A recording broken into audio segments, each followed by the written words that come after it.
Assalamualaikum warahmatullahi wabarakatuh. Perkenalkan, nama saya Ahmad Huda Fahreza dengan NIM 20241229557. Ingin menjelaskan tentang Pancasila sebagai tugas mata kuliah Pancasila, sebagai final test tugas mata kuliah Pancasila.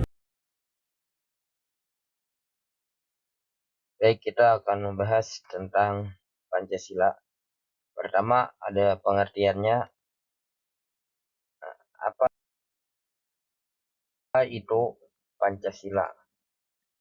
Pancasila berasal dari bahasa Sanskerta, yaitu ada panca yang artinya 5 dan sila itu artinya dasar. Jadi Pancasila itu adalah 5 dasar. Menurut istilahnya atau terminologinya, Pancasila ini adalah konsep 5 dasar yang menjadi ideologi negara Indonesia.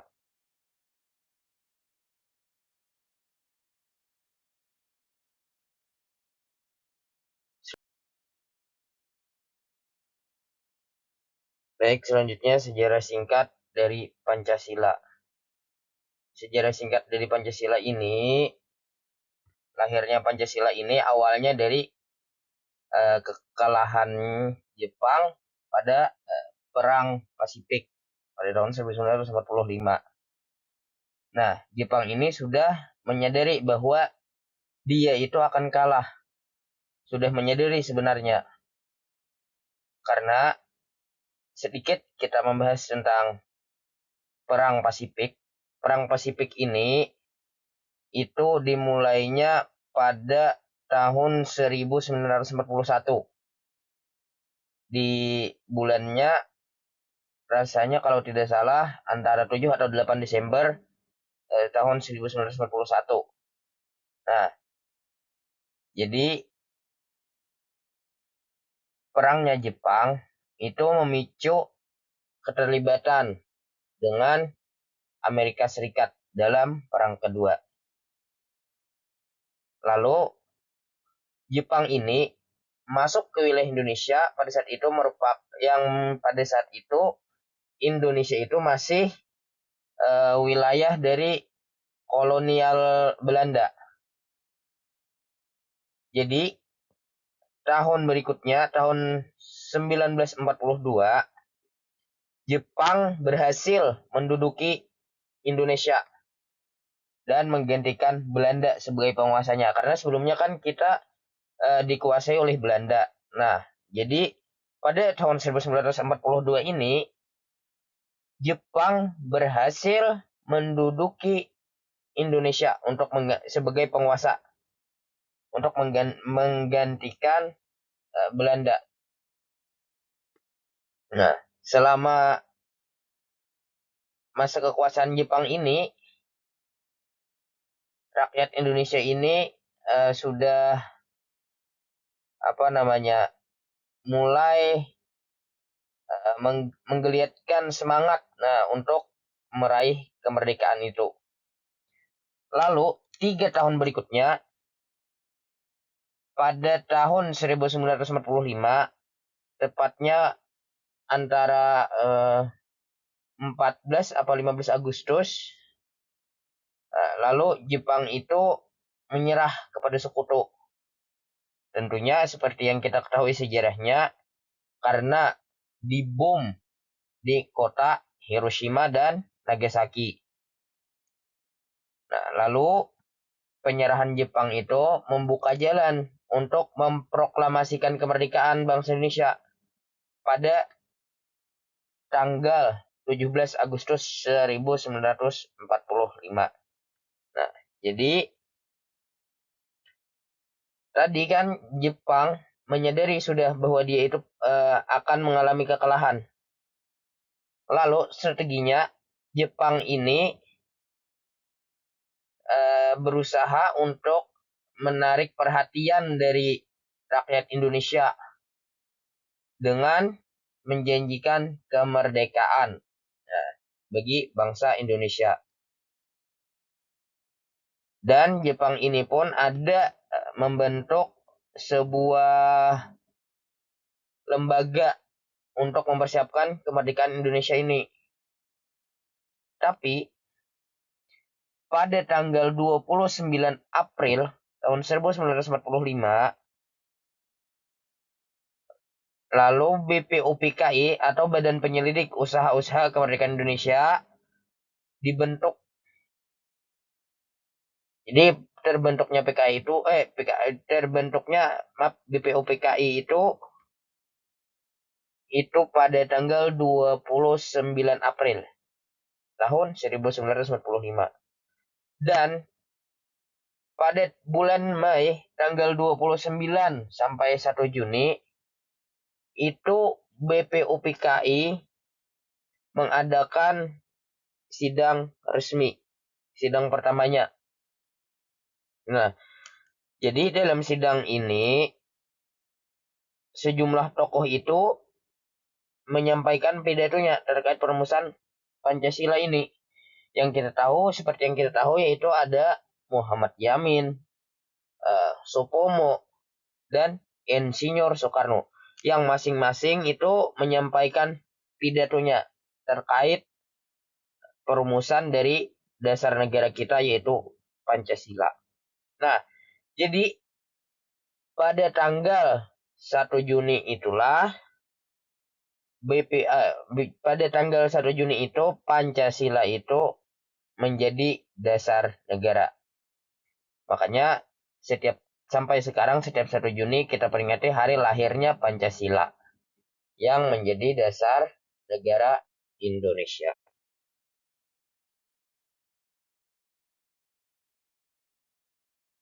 Dan arti dari 5 sila dalam Pancasila. Pertama ada ketuhanan yang Maha Esa.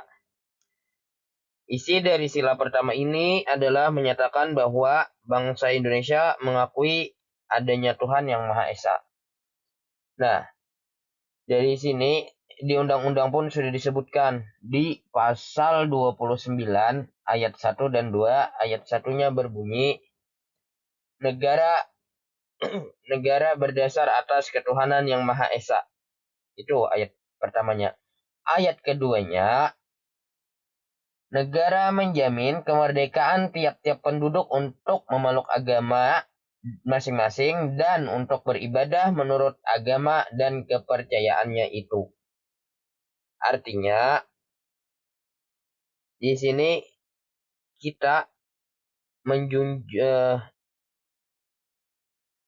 setiap warga ini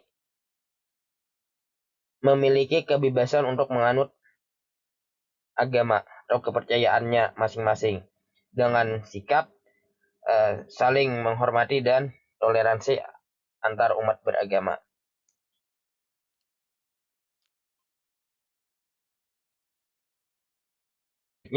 Sila kedua yaitu kemanusiaan yang adil dan beradab. Jadi isi dari sila ini menekankan bahwa penghargaan terhadap harkat dan martabat manusia memperlakukan sesama dengan adil dan beradab. Artinya mendorong rasa kemanusiaan, adil dan bersikap saling menghormati tanpa memandang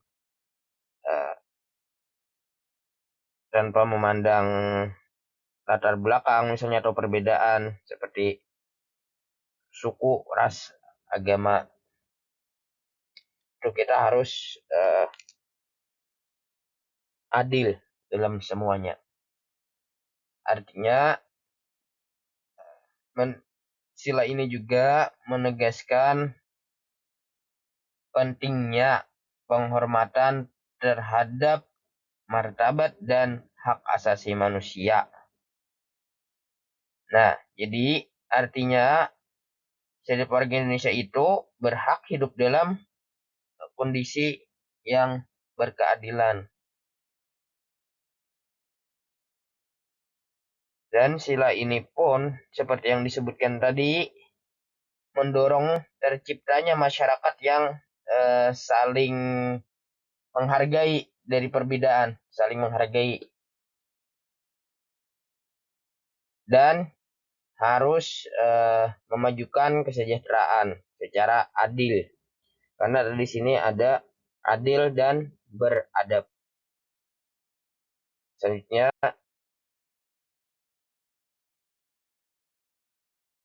isi dan arti dari sila ketiga yaitu Persatuan Indonesia. Sila ini menekankan pentingnya persatuan dan kesatuan bangsa Indonesia dalam keberagaman. Isi dari sila ketiga ini itu mengandung makna itu bahwa persatuan dan kesatuan bangsa Indonesia itu harus dijaga dan harus dihormati. Lalu sila ini juga menekankan untuk untuk pentingnya rasa nasionalisme kita dan kebersamaan. Artinya, sini kita harus mengutamakan kepentingan bersama dibandingkan kepentingan kita pribadi. Meskipun Indonesia itu memiliki yang kita tahu seperti keberagaman suku sangat banyak di Indonesia, agama, ras, budaya. Nah, itu kita tahu bahwa itu kita sangat-sangat beragam di Indonesia ini. Nah, maksudnya dari keberagaman yang banyak di Indonesia ini, kita itu harus bersatu untuk mencapai tujuan bersama. Apa tujuannya? Yaitu membangun Indonesia yang adil, makmur, dan damai. Kalau sudah mencapai tujuannya, maka kita akan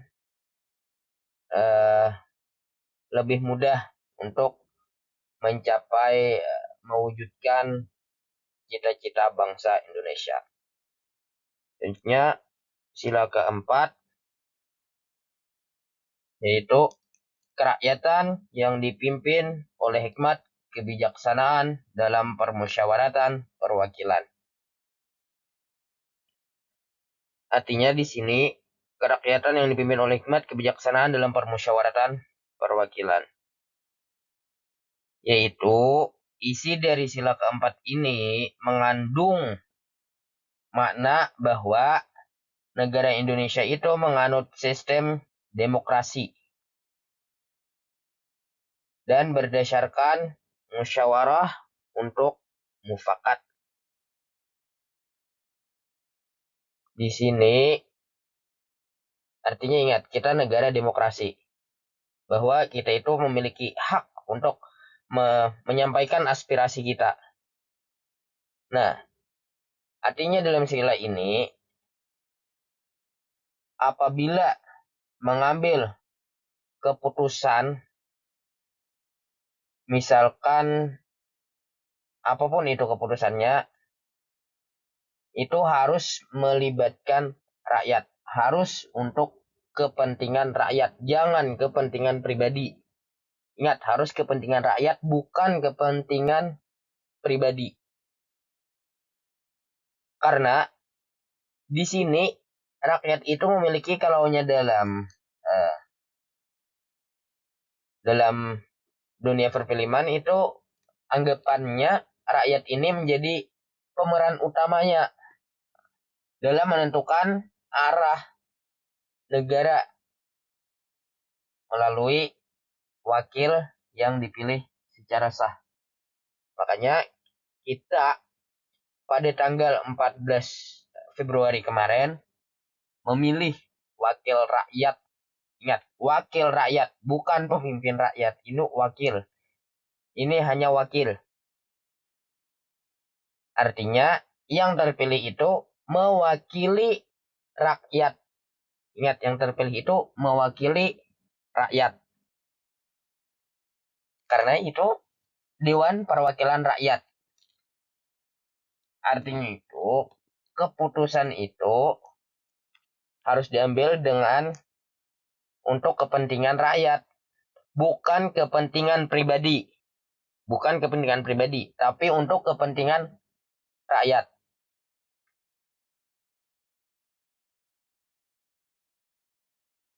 Bukan untuk kepentingan rakyat. Nah, dan sila ini juga mencerminkan prinsip pemerintahannya yang adil. Karena tadi untuk pengambilan keputusannya harus adil, harus demi kepentingan rakyat. Kalau sekarang ya bisa kita lihat apakah sudah betul-betul apakah sudah benar-benar mewakili rakyat atau untuk dirinya pribadi. Kita bisa lihat kualitas DPR sekarang, bisa menilai masing-masing.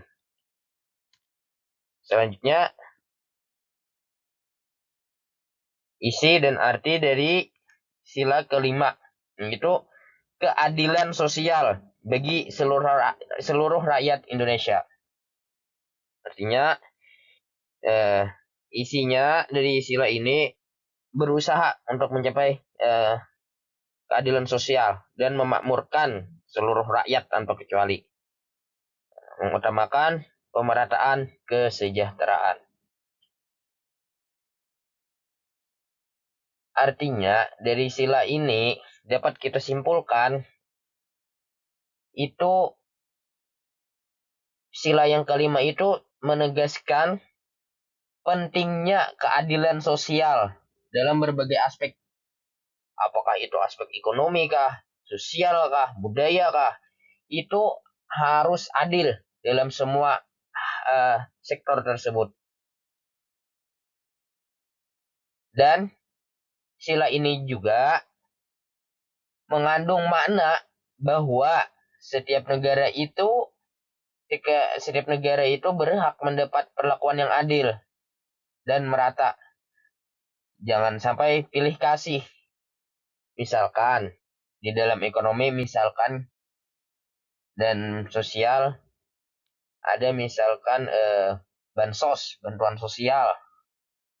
Itu harus benar-benar diteliti orang itu yang berhak dapat yang mana. Jangan gara-gara misalkan si A berkeluarga dengan para pejabatnya dan si A itu sebenarnya masih belum berhak untuk menerima, itu didapatkan. Nah, itu namanya tidak adil. Namanya itu tidak adil. Berarti itu sudah bertentangan dalam sila kelima ini. Sedangkan sila kelima ini tadi itu harus menciptakan keadilan. Harus adil di berbagai aspek. Baik itu ekonomi kah, sosial, budaya. Itu harus adil.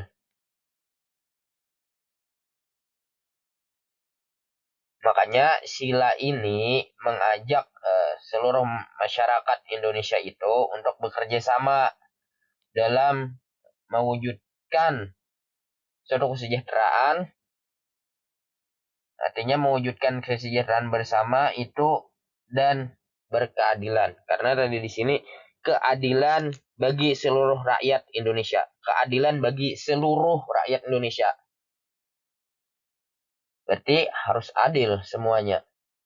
Seperti yang disebutkan tadi, jangan sampai ada pilih kasih.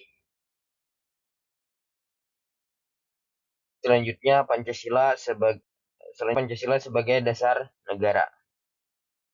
Sebagai dasar negara, Pancasila ini memiliki kedudukan yang istimewa di dalam sistem hukum dan tatanan pemerintah Indonesia.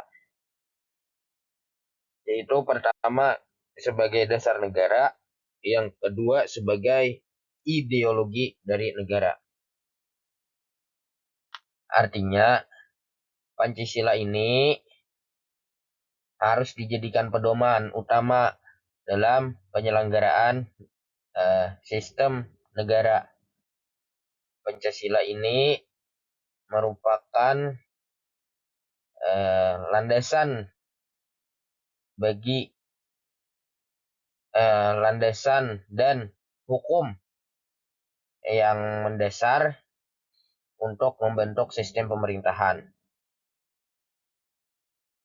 Jadi sebagai dasar negara juga salah satu kita tahu beberapa fungsi Pancasila yang itu diantaranya yaitu bisa sebagai sumber hukum, bisa sebagai pedoman dalam penyelenggaraan negara, dan ketiga eh, bisa jadi landasan ideologi. Artinya sebagai sumber hukum itu semua eh, pembuatan misalkan Undang-Undang Dasar 1945 itu harus sesuai dengan Pancasila karena Pancasila ini sebagai dasar dan sebagai sumber hukum bagi negara Indonesia.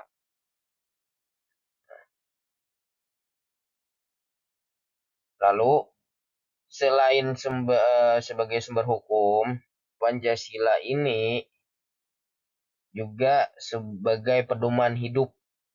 Artinya apabila kita baik itu berkata-kata, berperilaku atau yang lainnya itu harus sesuai dengan Pancasila. Karena tadi selain sumber hukum juga sebagai pedoman hidup bagi bangsa Indonesia. Baik itu dalam berpolitik kah sebagai pedoman juga, baik itu dalam bertutur kata, itu pedoman kita juga kalau di negara itu harus berpedoman juga pada Pancasila, pada nilai-nilai Pancasila. Karena tadi Pancasila itu memiliki arti dan fungsi yang sangat mendalam. Yang ketiga, ada selain yang pedoman dan sumber hukum, ada juga sebagai ideologi. Artinya Pancasila ini sebagai ideologi itu mengandung nilai-nilai yang mengarahkan perkembangan bangsa dan negara untuk menuju cita-cita bersama. Itu Pancasila sebagai dasar negara. Jadi Pancasila ini merupakan dasar negara Republik Indonesia yang tadi sudah dijelaskan, yang terdiri dari 5 sila dan menjadi pedoman hidup bagi bangsa Indonesia.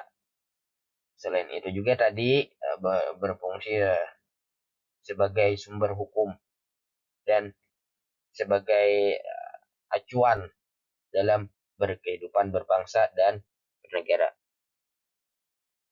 Selanjutnya ada Pancasila sebagai pandangan hidup bangsa. Pertama, di sini ada sebagai pandangan hidup bangsa. Berarti Pancasila itu harus menjadi landasan dan pedoman dalam setiap kita melakukan sesuatu. Nah, Pancasila ini memberikan arah dan tujuan hidup kita supaya menjalani kehidupan sehari-hari itu sesuai dengan nilai-nilai tadi, nilai-nilai Pancasila. Itu. Jadi Pancasila ini berfungsi tidak hanya sebagai dasar negara, tapi juga sebagai pandangan hidup bangsa Indonesia. Jadi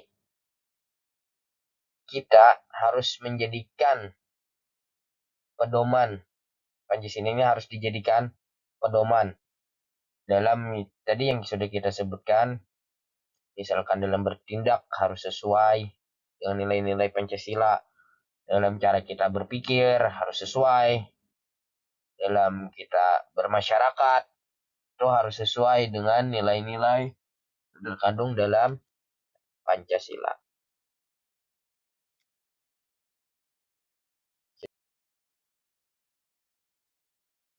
Selanjutnya Pancasila dalam kehidupan sehari-hari. Yang pertama, kita harus menerapkan atau mengimplementasikan Pancasila dalam kehidupan sehari-hari. Misalkan sila pertama yaitu ada ketuhanan yang Maha Esa, yaitu menghormati agama lain dan beribadah sesuai keyakinan. Misalnya seperti kita di Islam, kita itu harus melaksanakan sholat, membaca Al-Quran, berpuasa misalkan. Nah, itu merupakan salah satu bentuk implementasi dari sila pertama. Atau kalau misalkan kita beda agama, saling menghormati, saling toleransi. Nah, itu bentuk mengimplementasi sila yang pertama. Yang kedua, ada kemanusiaan yang adil dan beradab. Artinya, kita itu harus bersikap adil, tidak diskriminatif, dan harus saling tolong-menolong. Artinya, kita itu harus menghormati hak asasi manusia dan harus bersikap adil. Misalkan kita membantu teman, dan membantu teman ini kita tidak harus misalkan membedakan suku atau agamanya. Misalkan kalau beda suku tidak mau menolong, itu artinya bukan bukan apa namanya yo bukan tidak mencerminkan Pancasila sila kedua kalau membeda-bedakan. Karena itu harus adil dan kita harus beradab. Dan di sini disebutkan tidak melakukan diskriminatif kepada siapapun. Yang ketiga, ada sila ketiga yaitu persatuan Indonesia, yaitu menjaga persatuan, menghargai keberagaman, dan mencintai produk lokal. Misalkan pengimplementasian sila ketiga ini misalkan ikut misalkan kegiatan gotong royong, misalnya anggaplah misalkan gotong royong untuk membersihkan lingkungan sekitar, misalkan kita ikut serta di dalam hal tersebut. Nah, itu kita sebenarnya sudah menerapkan sila ketiga. Lalu sila keempat yaitu kerakyatan yang dipimpin oleh hikmat kebijaksanaan dalam permusyawaratan perwakilan. Artinya di sini itu harus mengutamakan musyawarah dalam setiap mengambil keputusan. Misalkan keputusan ada masalah misalkan dalam keluarga, harus bermusyawarah untuk menuntaskannya. Atau misalkan kalau di sekolah ada OSIS misalkan, itu ketika ada masalah itu harus bermusyawarah atau nama lainnya harus rapat dulu untuk menuntaskan masalah tersebut. Yang kelima, ada keadilan sosial bagi seluruh rakyat Indonesia, yaitu berkontribusi untuk kesejahteraan kita bersama. Misalkan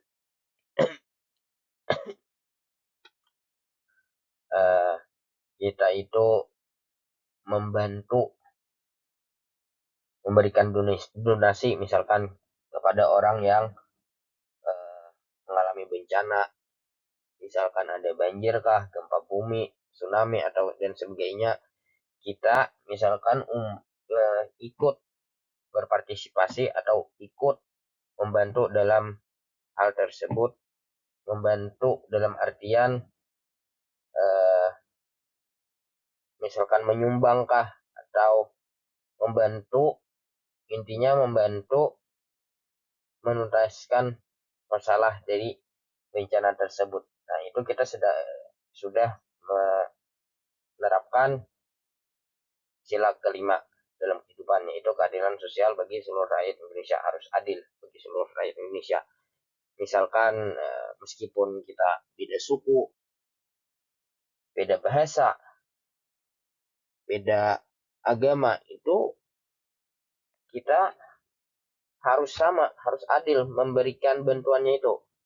Jangan sampai misalkan karena kita beda suku, kita tidak mau membantu orang itu. Jangan.